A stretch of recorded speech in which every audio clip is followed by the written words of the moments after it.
sometimes you do the best you can, and then you accept what you have at that moment, but you let it drive you to get to the next level. Because sometimes you may think you should be in a position, but maybe you shouldn't.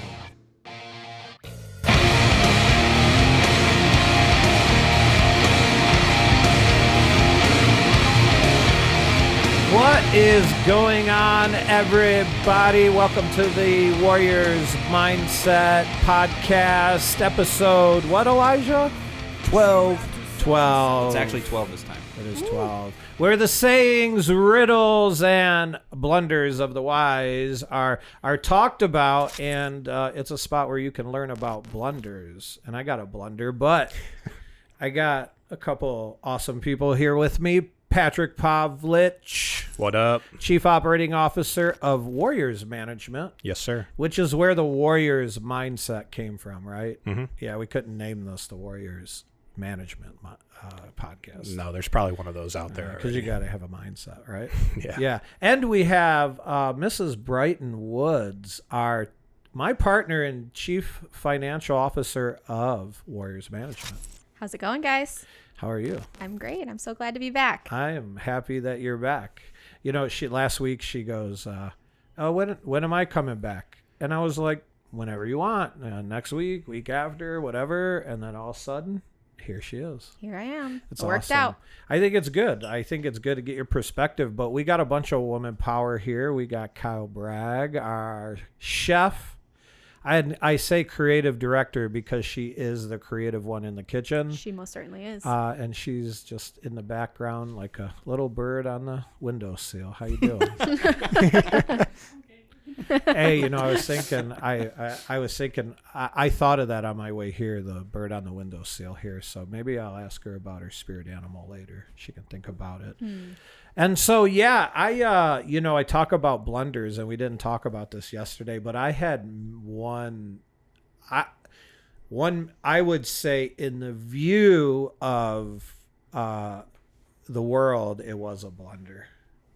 Did I tell you about the blunder? I don't think so. A blunder that happened yesterday? No, it happened last week. Oh, I think I know this So blunder. we record this on Tuesday, and so today's Tuesday, but last week, so on Thursday, a couple days ago. I did not hear the story yet. So we're in Chelsea, Michigan, and I am on the Downtown Development Authority. And it is basically a board, like you're asked to be on the board and all that stuff. And it's for improvements for the city, and I love it. It's a great team. It's a great city. But they're doing some things with the sound ordinance. Yep. Right? That affect us directly. Yeah. And so, I'm not a politician.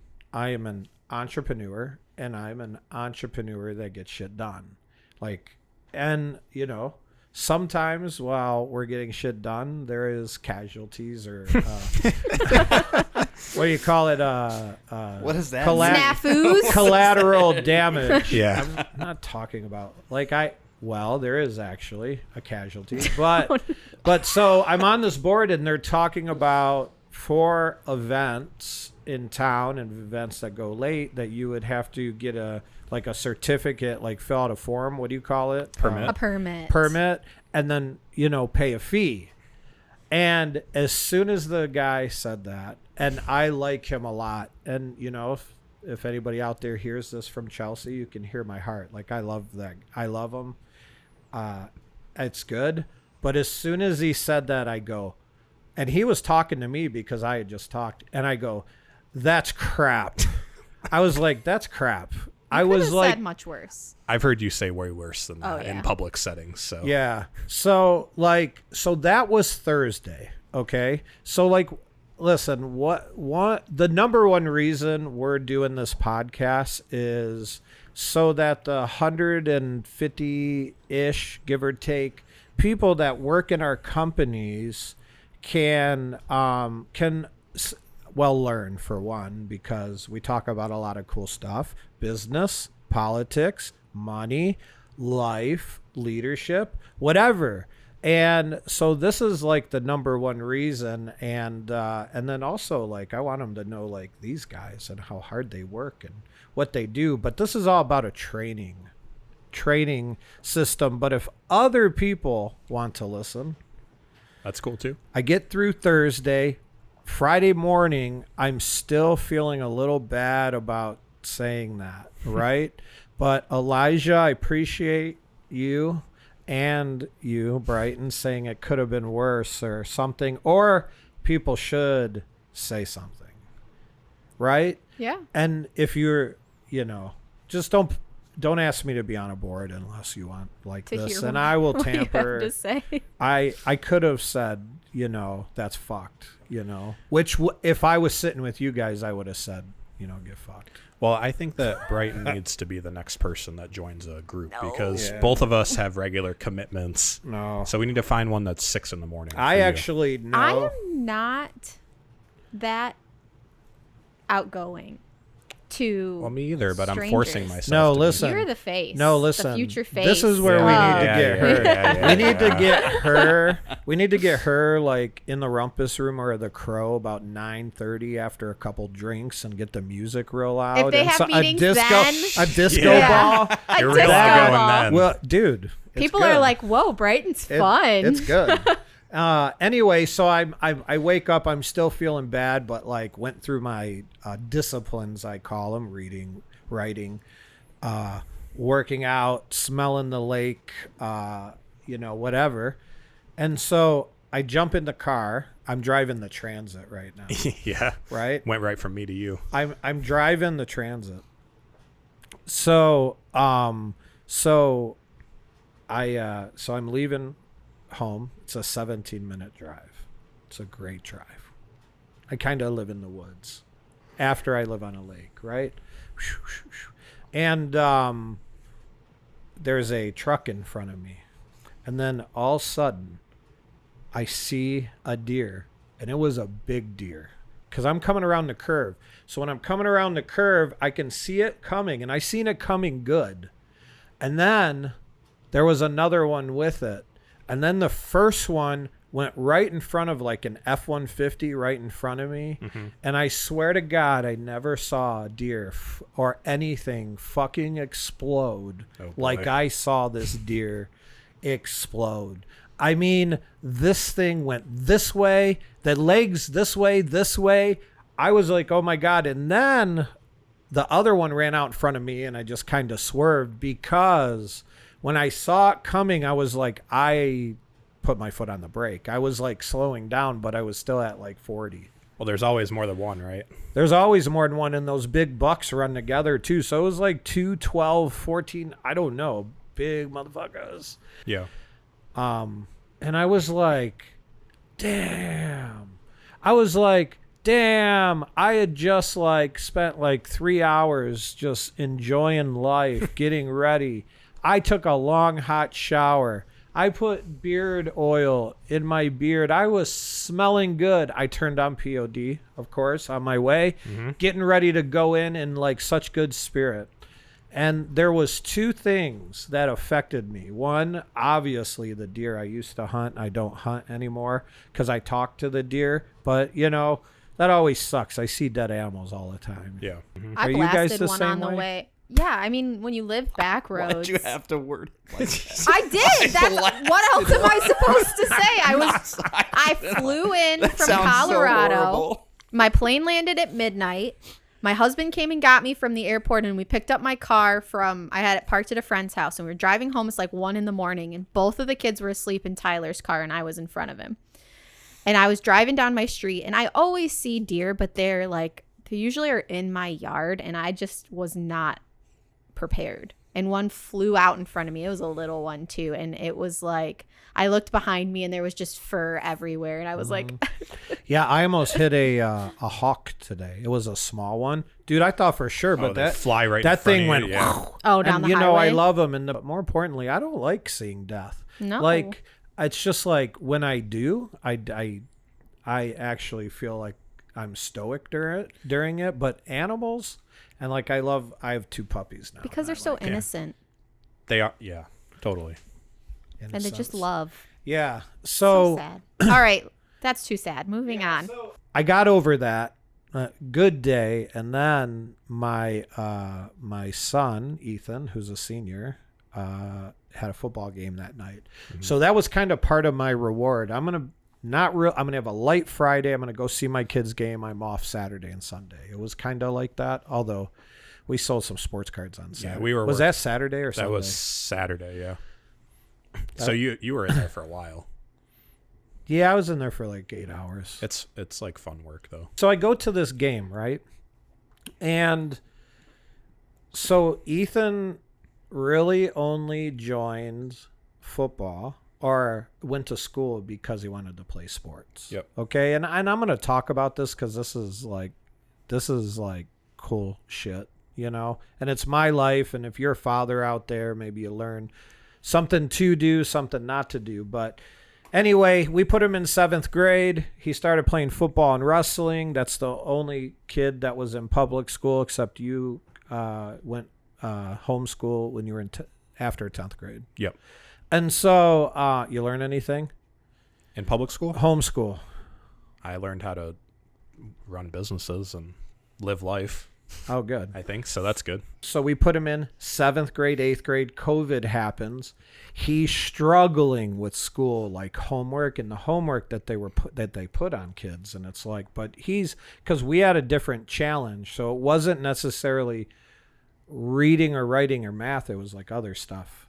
And so just getting in the jive with like a kid that had kind of a free life and was working at a pizzeria he was since like, you know, he was 8 years old. Yep. And so then he has school, practice, homework, right? It's a lot. And then the shutdowns and you do it from home and everything. So we get to 9th grade.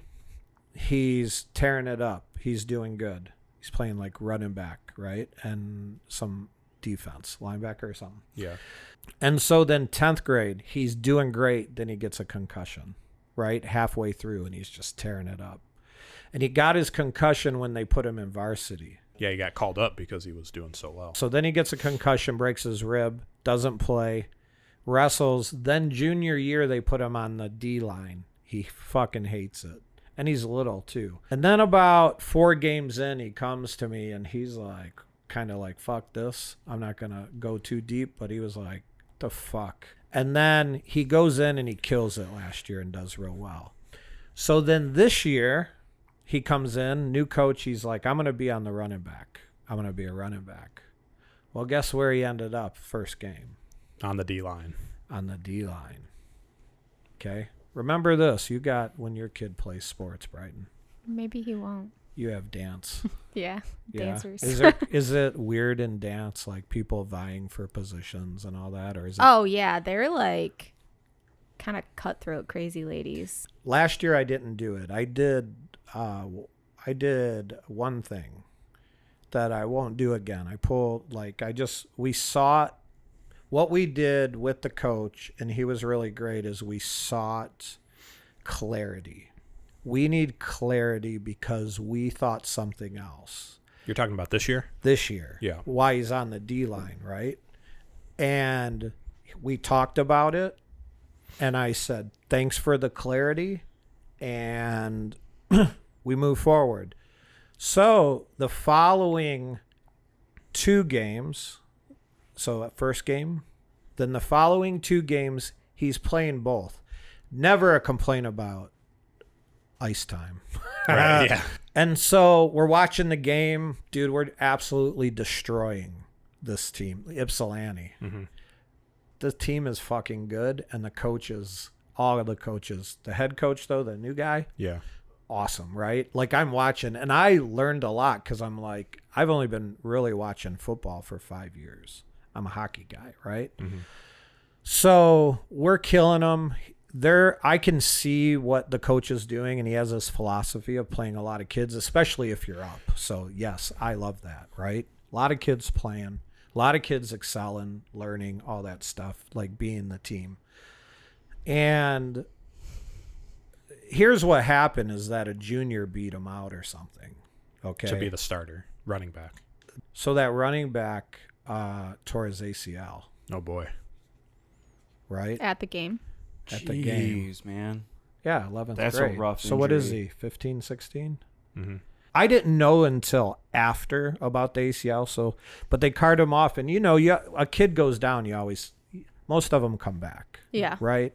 9 times out of 10. There was a lot of guys laying on the ground. 30-minute delay. They cancel the game. Everybody leaves. Boo. Right. Yeah.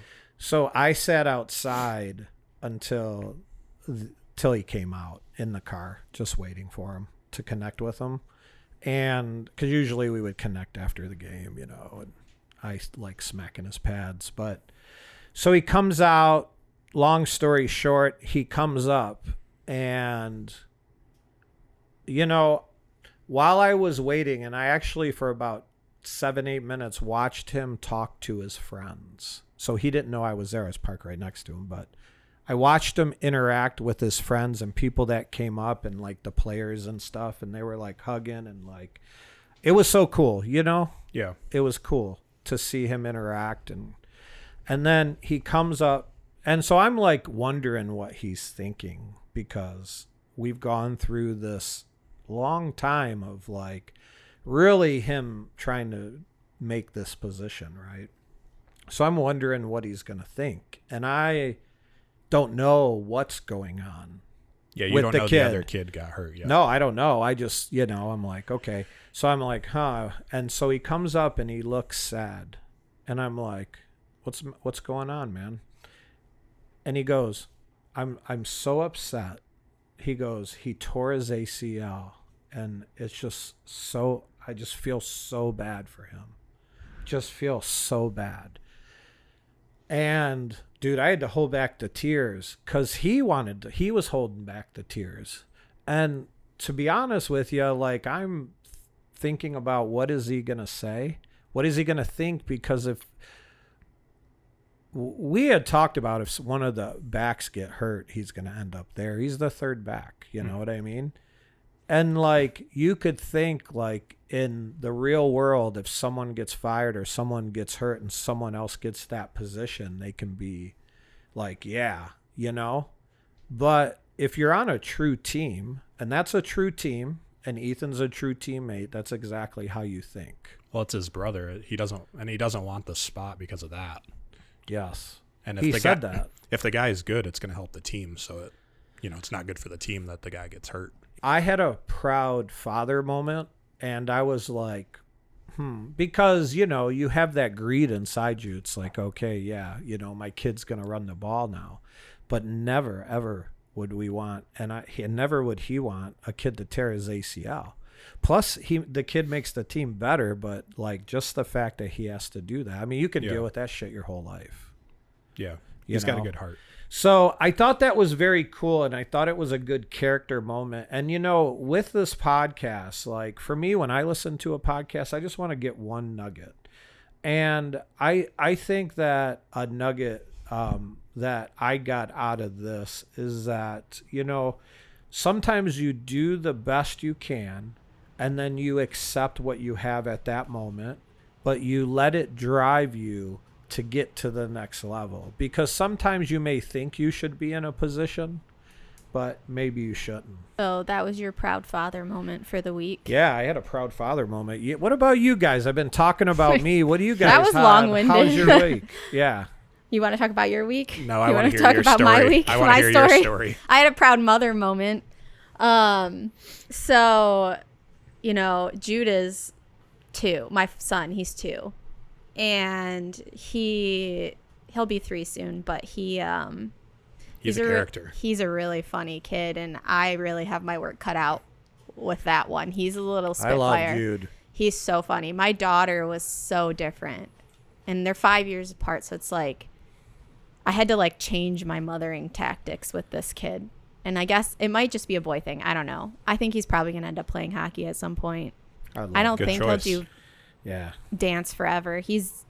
Oh, he's in dance. I signed him up. Yeah, Tyler that's wasn't good. very happy about it, No, but I think it's good as long as, I mean, my kids are homeschooled. Like, we don't, they need something to do, and we're sitting there for hours. There's a lot of athletes that take ballet or things like that to help with I will their tell other you, skills. he is not the what I most was graceful child in the class, but he is the biggest child in the class and the youngest.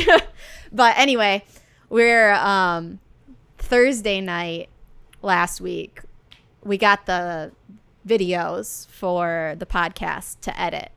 And so I'm sitting there putting him to bed, and he lays in his bed till he falls asleep. And I was like, oh, I'll just sit here and try and do some editing while I'm sitting here, watch it, make sure everything's looking good. And I don't know what possessed me to think it was safe to watch it in front of my children. Like, why? Why? You think it's safe for me to like hang out with your kids and yeah, Patrick? There's no filter. That's the problem, really. And there's no filter in the podcast. there's no filter until you filter ever. Yes. And we're sitting there, and Jay I goes, found out after this DDA beating I need to add a filter. Yeah, it turns out. There's two filters. There's me, and then there's everybody else that has to filter through. Yes. And then there's like a level of we just got to let it pass because you can't bleep out everything you say. Anyway, so I'm listening to it, and I don't remember what we were listening to. You were all fired up about, but you were, and you're like, and fuck this, and fuck that, and blah, blah, blah. And Jason, Jude, he's like looking at me, and he goes, Mom, Jason just said fuck.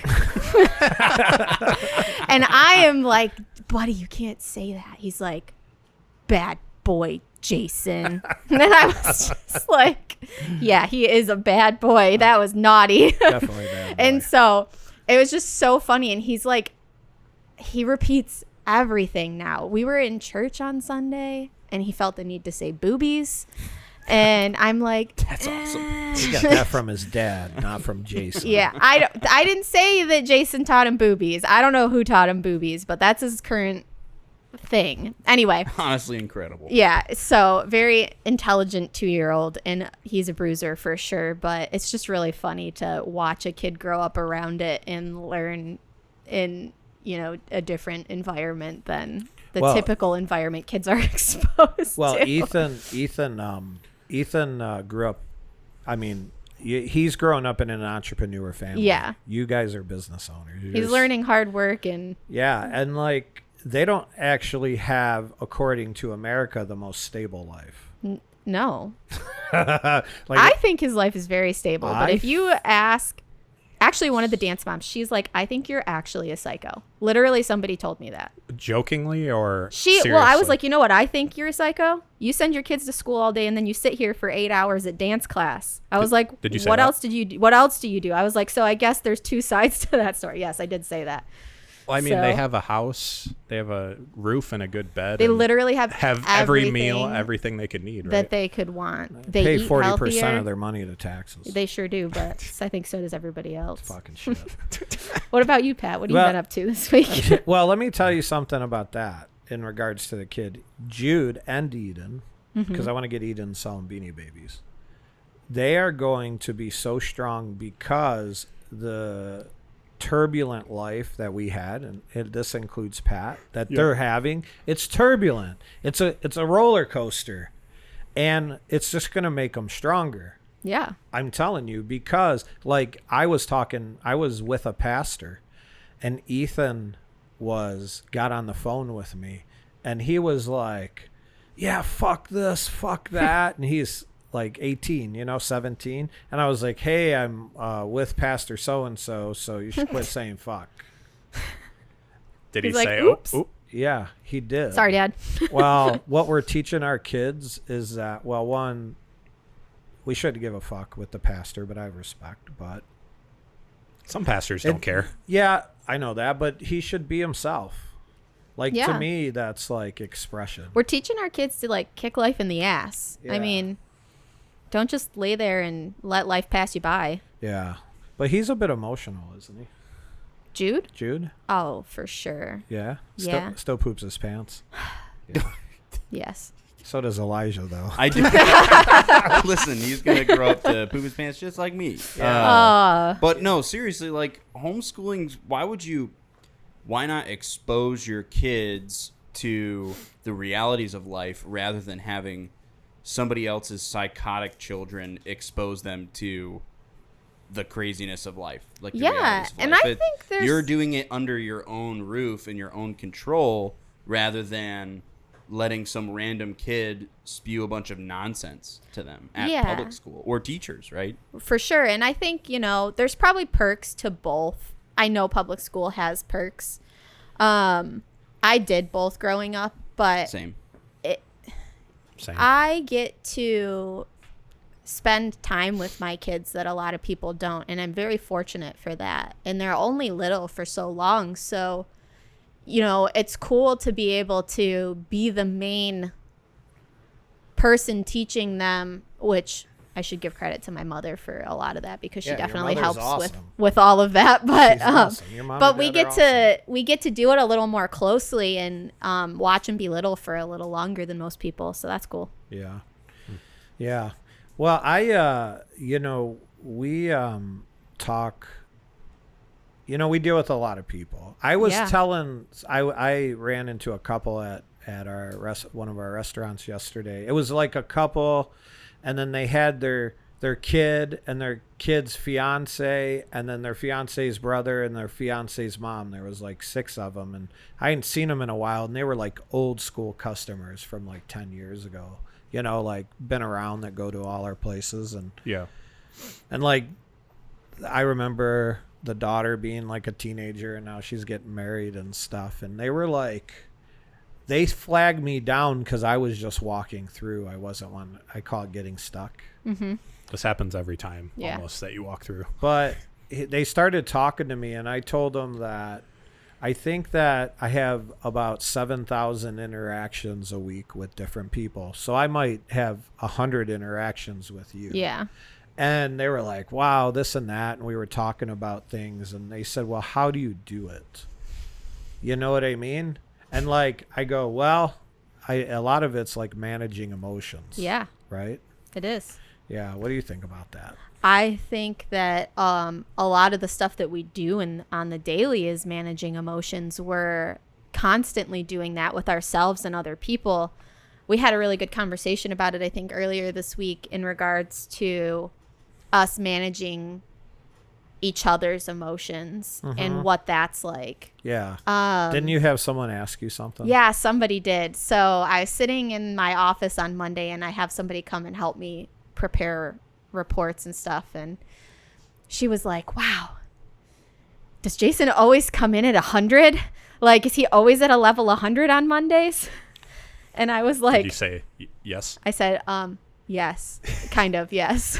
But she's like, how do you like manage that, like for yourself or whatever? And I was like, well, you just you learn to deal with people in these different ways, and part of it's people skills, part of it's learning the people that you're interacting with on the regular. Pat and I joked about it. I always say I can tell by the way Jason's breathing what his personality is for that day. And Pat goes, I think I can by what he's wearing. And I was like, that's funny. And so then I talked to Jason about this. I talked to you about it earlier in the week or later in the week, last week or whatever it was. And then he walks in yesterday morning and he goes, what's my mood today? And I was like, somber. And I don't know if I got it right or not, but I wasn't expecting it. I think it was more like a somber aggression. Yeah. Meaning like I was ready to fucking kill the day. Yeah. I was like gonna kill the day, and I was ready for like, Kyle, by the way, I did fuck up. I did tell you 11:30, so I fucked that whole thing up. Because we were supposed. I remember because we were supposed to talk about the chili cook-off. After you left, he's like, "Oh, I think I did." So I think managing those emotions and like being able to be aware of what other people around you are feeling is really important. Because if you come in at 100 on Monday, and Mitch and I are all at 100 and Patrick comes in at 100, there's going to be some clashing that happens. And like, we have to decide and use our own judgment on how to change our levels to mitigate situations. I just have to say, if I come in at 100, then we're gonna have an interesting day. A hell of a Yeah. day. That's like because you never come in at never, 100. Yeah. Sometimes you're really spicy, and I'm like, Oh yeah. I don't know. I feel like I call it out usually. Well, if it's sometimes I keep it inside, but Yeah. when I let it out, it's like. But when you like direct it at me, I do not like that.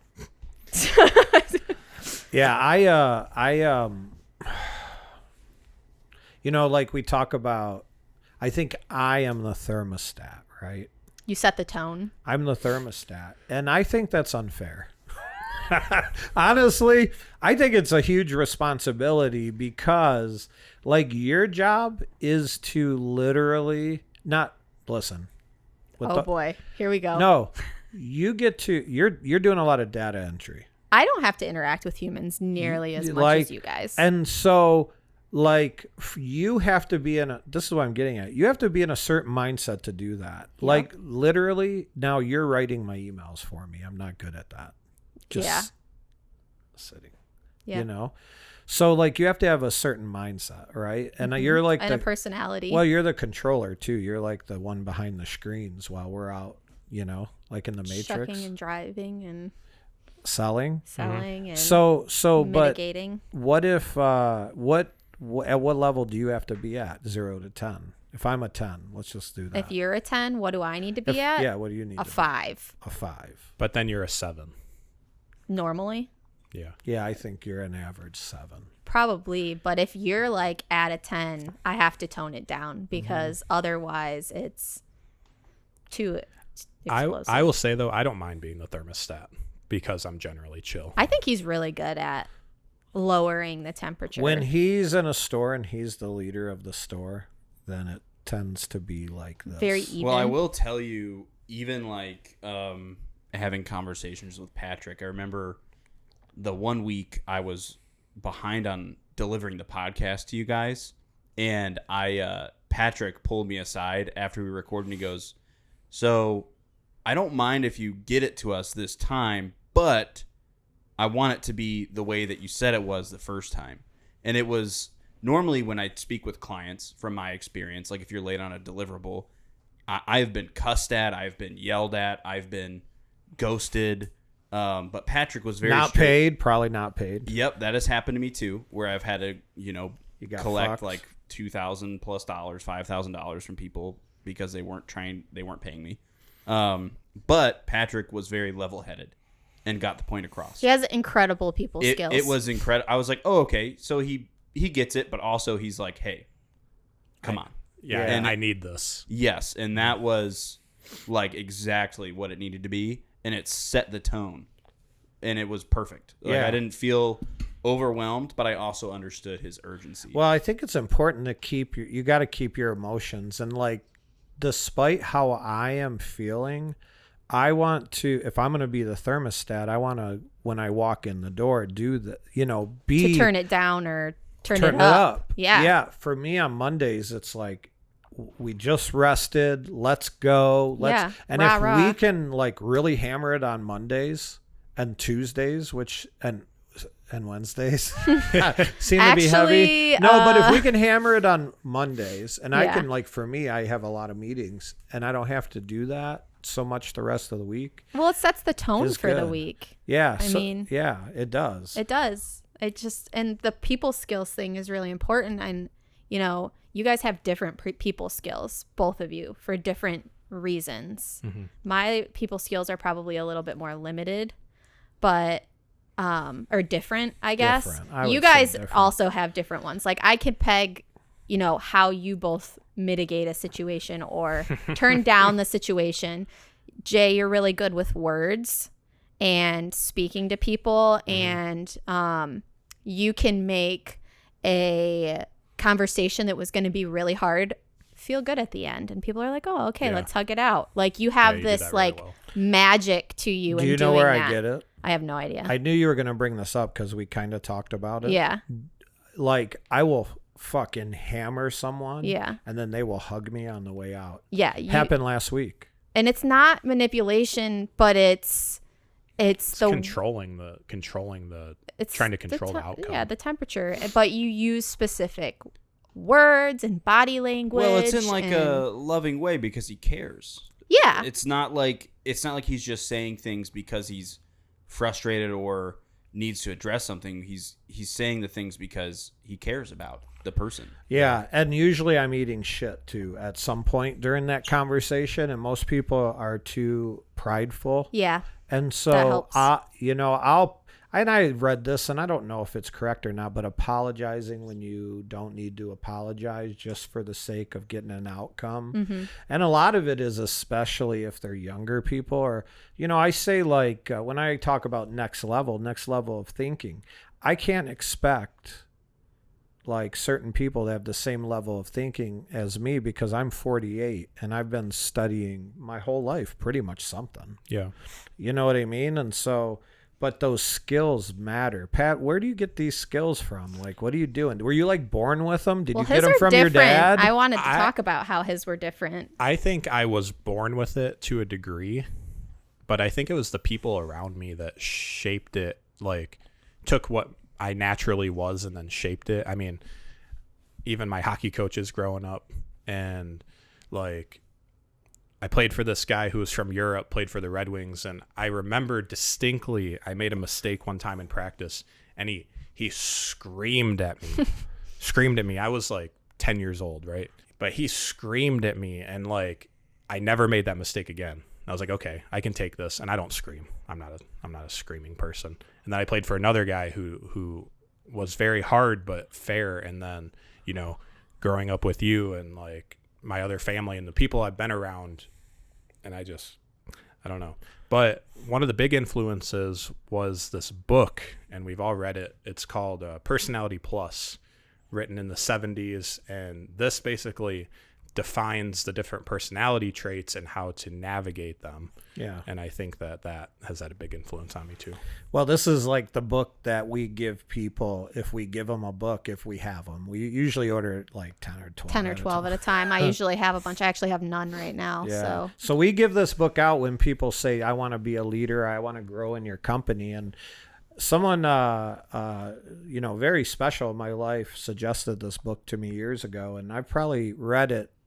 I've read it multiple times, but I've kind of used it as a handbook at times. But it is a very fun read, and it's written by Florence Littauer. Littauer?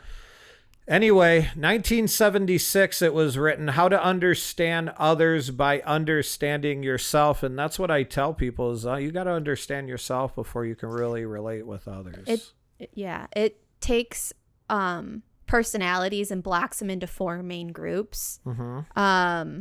And it teaches you, it's funny, it'll literally tell you in the book basically like how neat your house is and totally. peg you down to like the simplest form, which is so almost insulting, but it's like, oh my gosh, like this is for real. Yeah. Like, and it's really cool. And you can be this good mixture of all of these personalities, and you do these tests in it and you're like, yeah.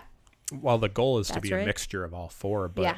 it's like, and this has been, when I interact with people, I use this book as a reference, and it's like, okay, this person is this personality, so I know how to deal with them, and I can deal with them differently than someone who's, Is it kind of like the Enneagram? Yeah, kind of. It does have a test in there that's very similar. Like you mark these yes or no to these things, and you get points, and then you're assigned based on. Is that where it's like type A personality? Is Yes. that what he's talking Yeah. about? Yeah. Yeah. So what are you? I am a dominant choleric, which I think it's actually it's P's. What's the P for it? But I'm a choleric, so I'm very by the book, by the rules, want to follow. I like to take charge. And that's where I kind of have to hone in my skills a little bit, I think, and do things because I have to let Jay take charge when I want to be like, no, I want to do it this way. But because I think you're also dominant. Definitely. Like, Yeah, I actually took the test last night again. did you? Because we were doing this, and What I did it forgot tell the you? book. I know. I I'm did pretty too. well rounded, but definitely I'm more phlegmatic than you would think. But pretty even. I don't even remember the Yeah, scores. a little I meant to bring melancholy it. too, I think. Definitely Yeah. some melancholy. I love my list. I would say of all here's of my the list. things, It's got coffee on it, and then but definitely choleric. I knew that I knew your personality. I mean, we worked together. Yeah. It's easier to diagnose you were- someone else. Yeah, before you worked with me, you worked kind of for me Yeah. at the bank. Oh, What- But yeah, I it knew is. you were I knew that you were a choleric, Powerful melancholy, choleric. but that's why we like getting you drinking, because that's when the sanguine comes Yeah. out. My sanguine doesn't come out unless I'm inebriated. No, you're pretty well rounded. You should take it again, Pat. What were you? Yeah. I'm naturally a phlegmatic. Yeah. Phlegmatic melancholy. For Yeah. sure. I think, and I have to force myself to be sanguine because that's But not me. But I do think over time I've Got to get you smoking incorporated- some weed or something. No, that'd Do make it some way mushrooms. worse. That'd Yeah. make it way worse. Way worse. We had Patrick doing mushrooms before he comes to record the podcast. He'd be like, guys, look at this article. But the first thing that it says about a melancholy and a phlegmatic are two of the main things that I would describe as Patrick. It says down here, analytical and adaptable. Mhm. That is so Pat. It's insane. Like, you are slow to speak, but people respect you when you do speak because you really take the time to just ponder what you're trying to get across, and you are very good at doing that, and people really want to hear what you have to say because of that. So even though it's less that you're saying, I think it's probably more. Less is more. Yeah. Yeah, well, part of this book, and it says it, is that you want to take all the positive qualities and try to morph them into your character and all the negative qualities and get them out. Yeah. You know what I mean? Like, I'm real emotional. Well, where's the emotional one? You know, usually it's sanguine, I think, is emotional in there, high up there. So It says unpredictable too. I think it's unpredictable, but I would say that it's important for the people that work with us. Nick, he listens to the podcast, right? Well, we're gonna have him out soon, but one of our partners, but to understand who you're working with when you're working with us. Yeah. Oh, totally. You have to decide, do I go to Brighton, do I go to Patrick, or do I go to Jay? If you go to Jay, you're probably going to get a straight. Right? Well, if you go to Patrick, here, I don't know. You tell me. But if you go to him, you're going to get a logical answer. Yeah. Yeah, I did that to you last night. What about Oh yeah. Yeah. Yeah, and you'll be logical, but you'll put more emotion into it because you're more emotional than him. And I usually just try to give things straight to get shit done. Yeah. I try to be sensitive for people, but I'm really not I don't know. I want to say I'm not sensitive, but I guess I am. But also I'm like a female, and You're one of the sensitive. main females that people could come to. And we have a lot of girls that work for us. And so sometimes women aren't comfortable talking to men about whatever's going on. No, and sometimes men aren't comfortable hearing. There's certain things that Yeah. you just have the perspective to do. Exactly. Yeah. But that's go ahead. I just want to say this about this book. We give this book out a lot. This is for the people who work with us. We give this book out a lot, and it's very beneficial, but it is also a test. If you get the book, you should read the book because we are testing you, just so you know. Well, now I need to read the book. Yeah, you should Yeah, read you it. should. Yeah, And motherfucker. Pretty much any book we give somebody is a test because we're going to ask you about it. So you should probably read it. If you say you want we'll one. know if you're actually applying it. Because, like, when I meet someone, I'm like, are they sanguine, choleric, phlegmatic, or melancholy? Okay. I go with their most powerful trait, and then that's it. Yep. And then I interact with them that way. Well, now I'm wondering who I am. I don't know. We could You probably diagnose you. I know who you are, but I'll write it down, and then you can do it. Hey, Kyle, what do you guys think here? Put her headphones on. I have to.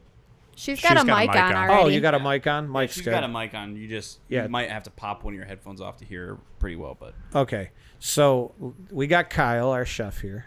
She's awesome.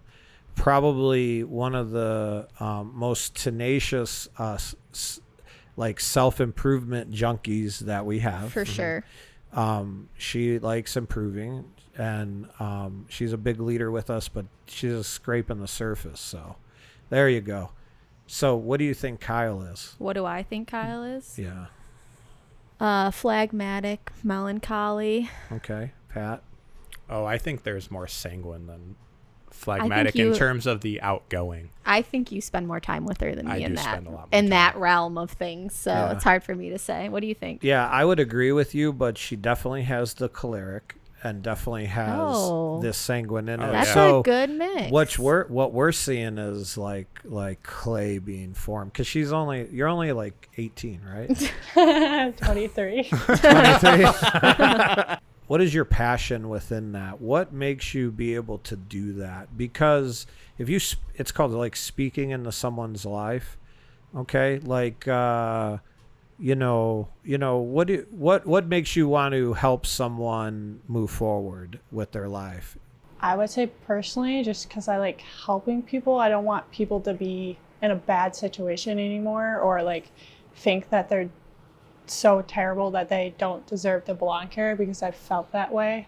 It was kind of weird because I talked to Joe about it last night. Like, I've been feeling really lost, and it's hard to feel lost. So I want to bring people more into the light to show like everybody has a purpose.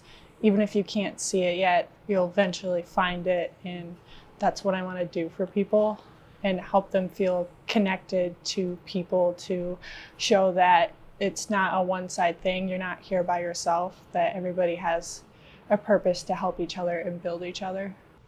Yeah.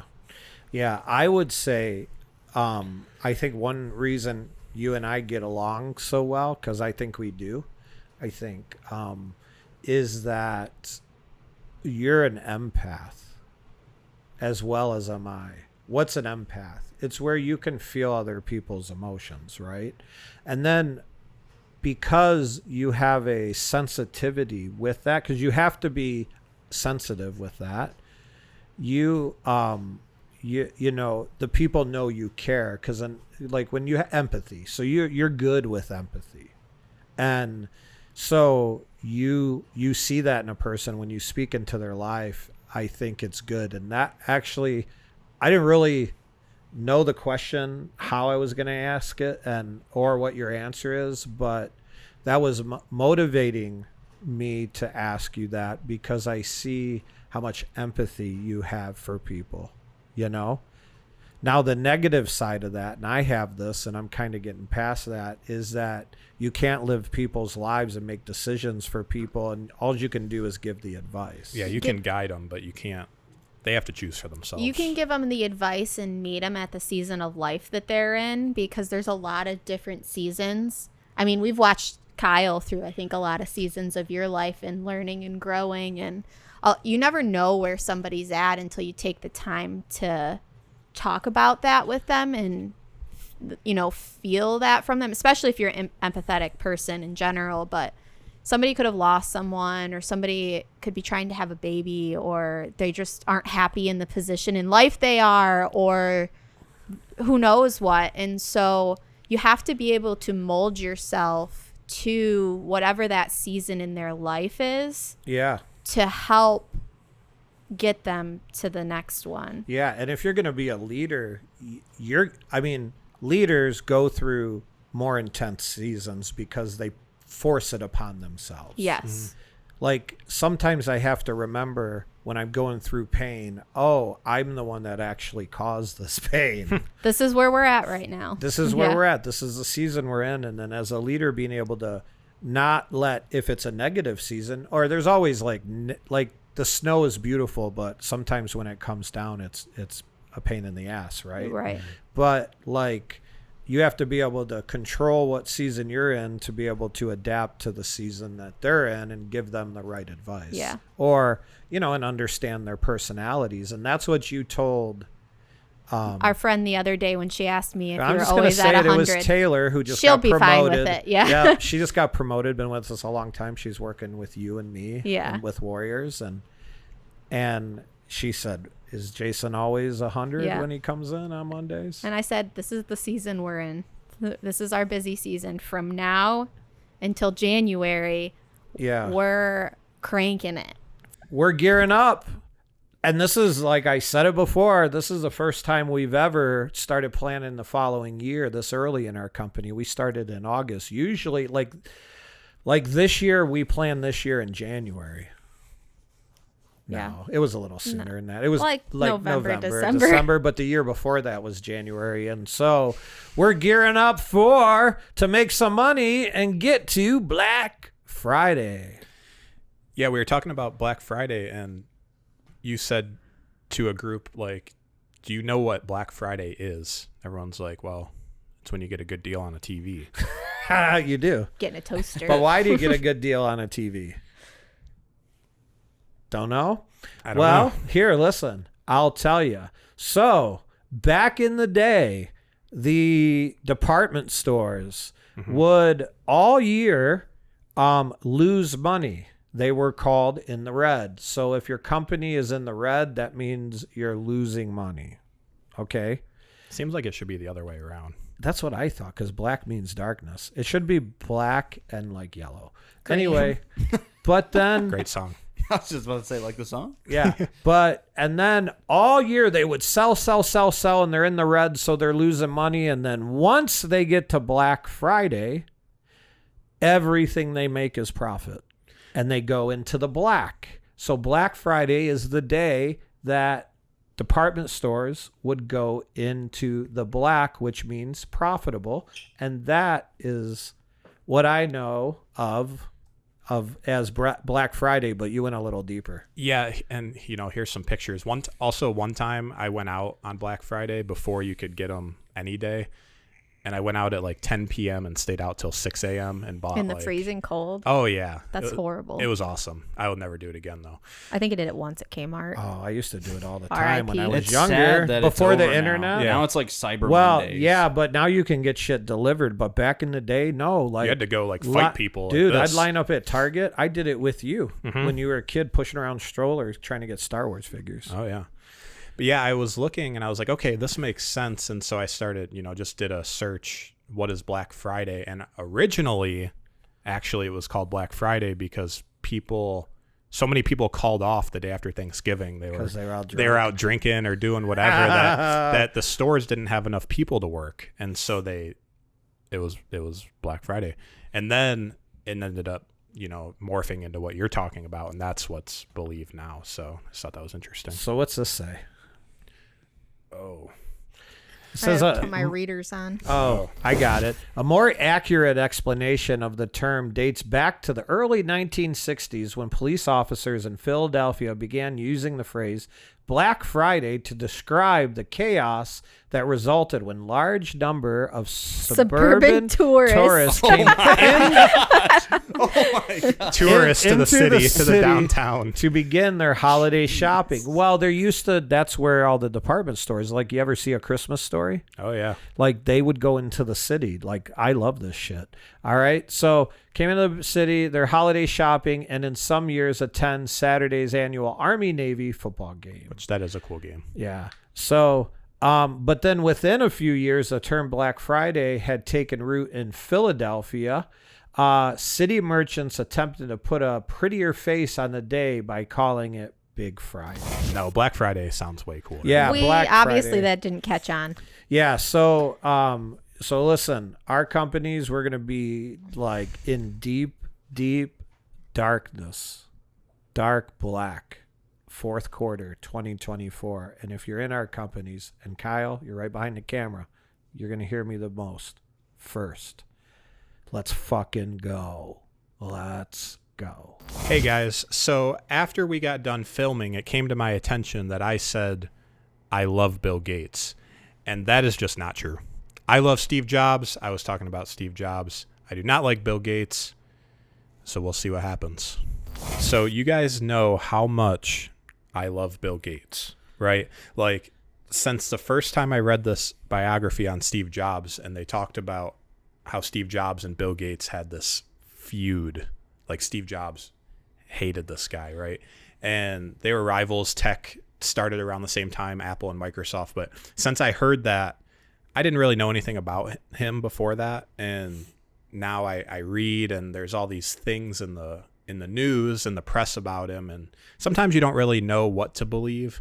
And I thought this was interesting. He was on the Today Show yesterday when we were filming, and so I think we should talk about this. The funny thing about us talking about Bill Gates is that I instigated it yesterday because I have cable now, right? Yeah. And I am cabling it up.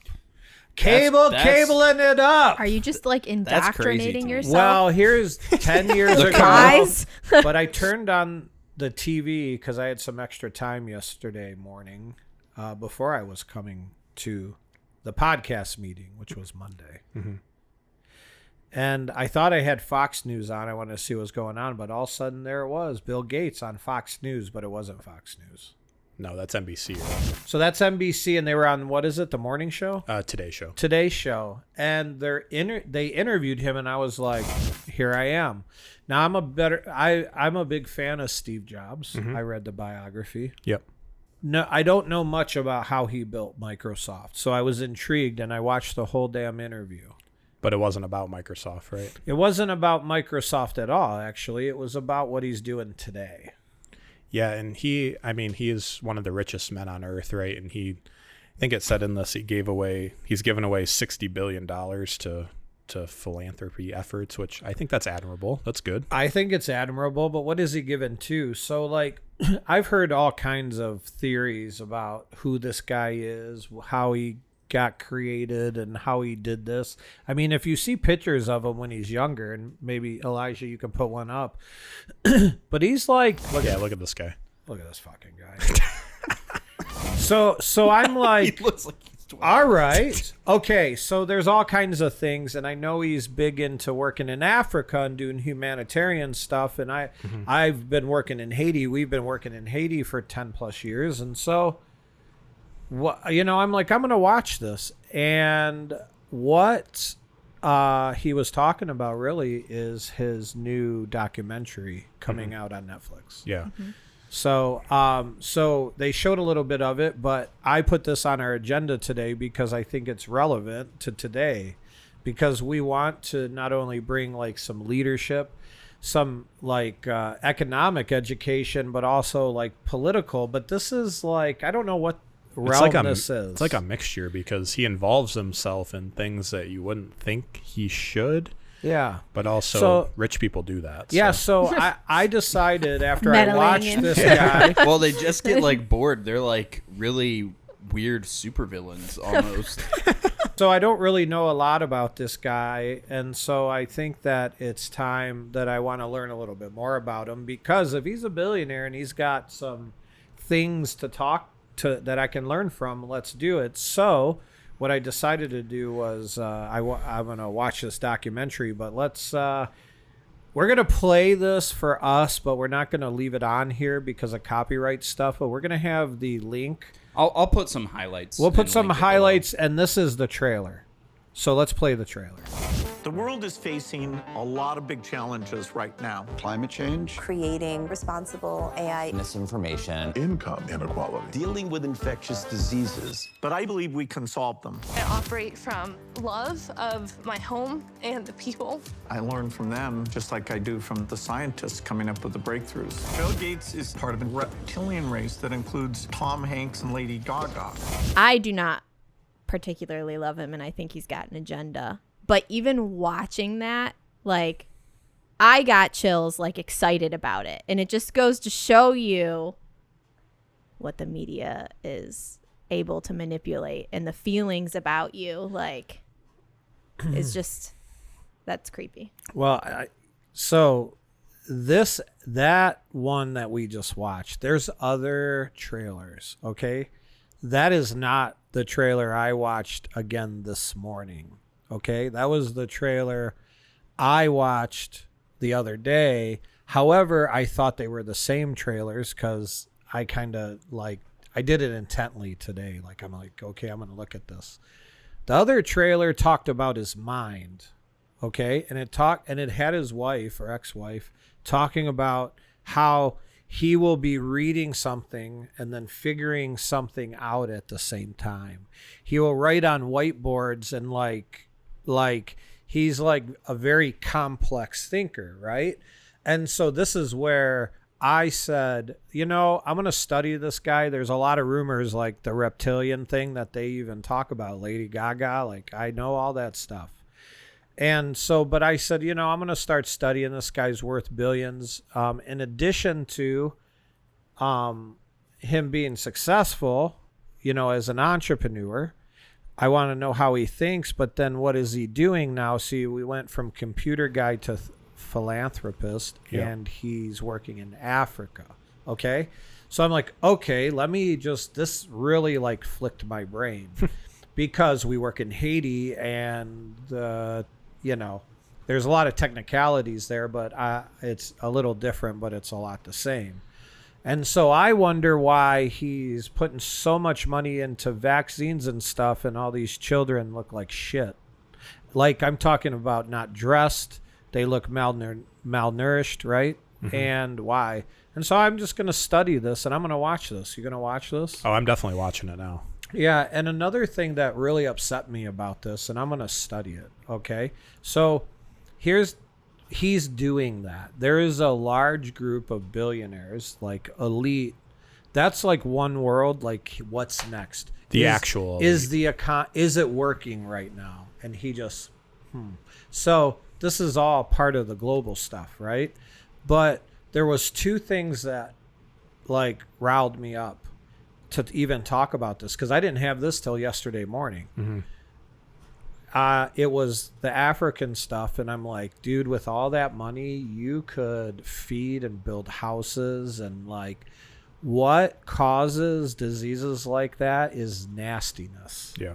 Cholera, fucking malaria, like, yeah, whatever, but I don't know a lot about it, but I know that the more sanitary, like Kyle sitting here, if the kitchen is sanitary and nice and clean, is it a better chance of someone not getting sick by us eating our food? Absolutely. Yeah. Right? Cleanliness is a very happy kitchen. People feel better, people work better, and it's not as chaotic, or like you don't make as much mistakes. Yeah, and I feel that way about my house too. You know what I mean? And so how about that, and that cleanliness and healthy living? And so I see this in Haiti, and I'm like, fucking let's clean up. You know what I mean? And so that hit me hard. But this hit me harder because I'm actually hands-on, is those young people that, I mean, this was different than the one I watched earlier, but it was the same kids. She like talked on this one. I think the last one she didn't, but she was like desperate for purpose, right? Desperate for like to make a living. Maybe it's for dreams and goals and all that stuff. And like, of course, if I was a tech person or I was a medical person, I would gravitate to this guy.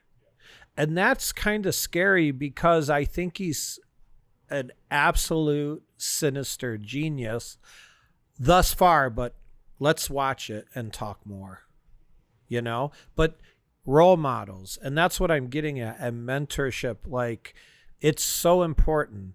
So, I think we're coming to the end of this episode here, but I would say this, maybe, what do you, Brighton, what do you think is like, why is it so important to be a role model, especially if you're in business? You're a business owner, a CFO, a mother, all that stuff. Like, how important is being a role model and mentorship to a team or a business? Well, we're raising up the next generation, or maybe not even the next generation, but the current generation, and they're looking to us for answers. People are seeking because they either think that whatever you did got you to that position, or that you made the right moves and are happy and content or whatever. And they're looking at you and saying, okay, how can I get to that point?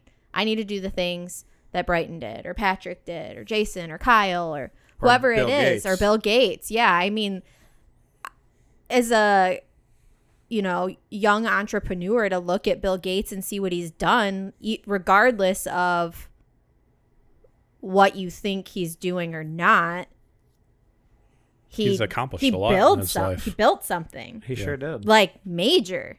very successful. He was the richest man in America for a really long time, wasn't he? Yeah. Yeah.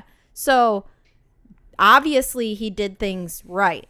And a lot of those things I'd probably want to do too to get to that point. And I obviously don't really care to be the richest person in America. That would be sweet though. But it'd be pretty fun. But he did the steps, and people are going to do our steps. So we need to make sure where we're stepping is the right path, because I want my kids to follow the right path, and I want our staff to follow our team members and everyone else around us, because we just want a better world. Yeah. They're going to follow your footprints. Yeah. Yeah. What about you, Pat?